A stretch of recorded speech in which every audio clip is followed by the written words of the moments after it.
অধ্যায় 1.5 ৰ 5 নম্বৰৰ ৰোমান 7 আমাৰ নতুন কিতাপত এবাৰ কেইটামান গণিত অন্তৰ্ভুক্ত কৰিছে এইকেইটা প্ৰশ্নটো আছিল 5 + √3 by 3 + √6 গতিকে এইটো আমি আগৰ গণিত কেইটাৰ নিচিনা সেম 5 + √3 by 3 + √6 আমি এই সংখ্যা কেইটা চাম এইখিনি বিপৰীত সংখ্যা দি তলে করে হরণ করে দিই আর লগত এখানে পূরণ দিই গতিকে 3 + √6 হলো 3 - √6 ইয়াতে যদি ইয়াতো সেম দিব লাগব 3 - √6 এতিয়া আমি 3 + √6 3 - √6 আমার এগেন সূত্র ফলাফল সূত্র মতে হবে কি a² - b² উপরত হবো সেম 5 + √3 পূরণ 3 - √6 এখানে হল ওদিকে ইয়াতে হবো 3² মানে 9 √6² মানে 6 ওদিকে ইয়াতে আমি এটা করে পূরণ কৰিব লাগিব 5 * 3 - √6 প্লাস √3 * 3 - √6 5 * 3 - √6 plus √3 * 3 - √6 তো এইখিনি সমাধান কৰিলে হৈ গল 5 × 3 = 15 minus 5 * √6 plus √3 আর 3 পূরণ কৰিলে 3 * √3 plus minus minus √3 আৰ √6 এ পূৰণ কৰিলে √80 তলত 9 পৰা 6 গলে 3 এতিয়া এইখিনি হৈ ইয়াতে আছে এনেকুৱা আছে ইয়াতে আমাৰ এটা মিল নাই ওপৰত হৈ আছে √6 √3 √18 আছে গতিকে আমি এইটো এইখিনি লৈকে লিখিলে হৈ যাব এতিয়া আমি ইয়াৰ পিছতো আছে 3 + √3 8 নম্বৰটো কৰিছো 8 নম্বৰ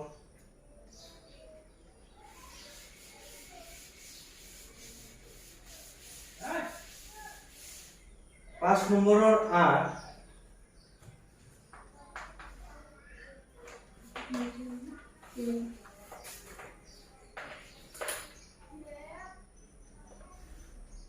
2 * √3 minus 3 * √2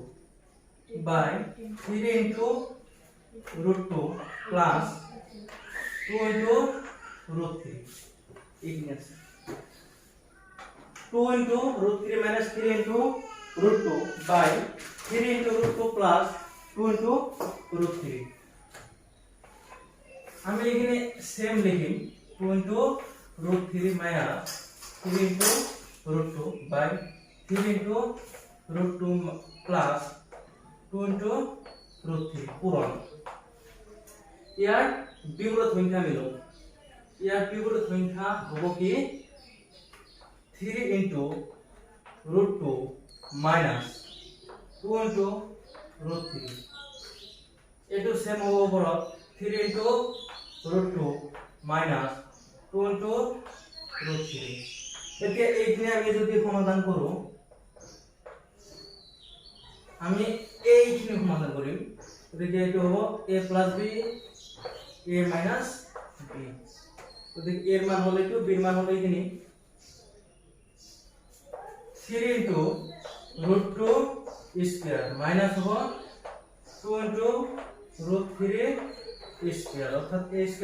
- b² এতে এইখিনি আমাৰ হৈ আছে কিমান 2 * √3 এনেকুৱা হৈ আছে মাইনাস মাইনাস আছে গতিকে সেম সেম আবার লিখে ললো 2 * √3 minus 3 * √2 আকৌ আছে 3 * √2 minus 2 * √3 ওপৰৰ সংখ্যাকেইটা আমি গোটেইখিনি সম সমাধান নকৰিলে হ'ব আমাৰ তলৰ পৰিমেয় কৰিব লাগিব এটো আমি গুৰুত্ব দিব লাগিব বেছি কৰি তলৰ পৰিমেয় কৰিব লাগিব এটো আগৰ গণিতত আছে এতিয়া এইখিনি মই এগেন সমাধানখিনি হ'ব আমি তলৰ মান দুটাত বেছি গুৰুত্ব দিব লাগিব, কাৰণ আমাৰ তলৰ পৰিমেয় হ'ব লাগিব। ওপৰৰ কিছুমান কোনোবা ছাত্ৰই যদি অলপ দীঘল কৰিও থৈ দিয়ে, মান ছুটি নকৰি, তথাপি সি নম্বৰ পাব। তে এইখিনি সমাধান কৰিলে কি হ'ব, 3 স্কয়ার মানে 9, √2 স্কয়ার মানে 2, 3 স্কয়ার মানে 9 আর √2 স্কয়ার মানে 2 মাইনাস 2 স্কয়ার মানে 4 পূরণ √3 স্কয়ার মানে 3। এই তলৰ খিনি আমি বেছি গুৰুত্ব দিব লাগে। এতে ওপৰত আছে 2 * √3, ইয়াতে যেহেতু দুটা মাইনাসত আহি, গতিকে মাইনাসত ইয়াতে এটা প্লাসত আহিলে তলৰ নিচনা সূত্ৰ সমান হয়, কিন্তু নাই। গতিকে আমি এটো আগৰ নিচিনা ডিটেইলছ সমাধান কৰিলে হৈ গ'ল। 2 * √3, 2 * √3 দি এইখিনি হ'ব পূৰণ। আৰু আছে নিয়ম, এইটো নিয়মটো কৰা যাব, কিন্তু এইটোতে চেঞ্জ কৰিছো। 3 * √2 মাইনাস 2 * √3, এতে এগেইন আহিব মাইনাস 3 * √2,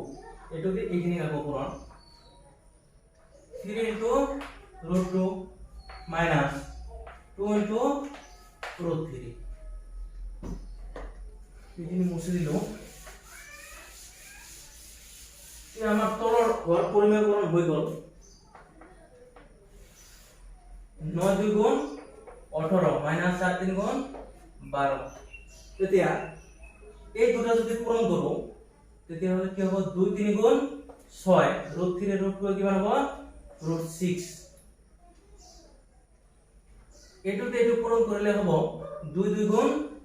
4, √3 √3 হ'ব কিমান,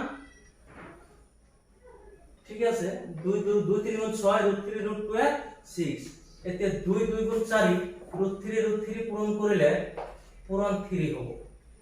এইখিনি হৈ গ'ল। এতিয়া এগেইন আহিল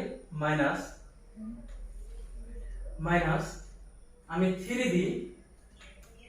এইখিনি পূৰণ কৰিলে 3 × 3 = 9, √2 পূৰণ কৰিলে 2, মাইনাস মাইনাসে প্লাস 3 × 2 = 6, মাইনাস মাইনাসে প্লাস হইছে 3 × 2 = 6, √2 √3 পূরণ করলে √6। এইখানে আমি পাবো 18 পরে 12 গেলে 6, 18 পরে 2 গেলে 6, এতে উপর থাকিল এইখানে মান থাকিল 6 * √6 মাইনাস 4 3 × 12 মাইনাস 9 2 × 18 প্লাস 6 * √6। এতিয়া তলত 6 থাকে, উপৰত 6 √6 6 √6 দিয়ে দুটা আগত প্লাস আছে 6 6 12 √6 এটা হ'ব √6 মাইনাস 12 আর 18 8 2 10 0 18 1 2 30। গতিকে এইখিনি লগে আমি পালো। এটোতে এটো হরণ যায়, এটা করে লিখি থৈ দিলো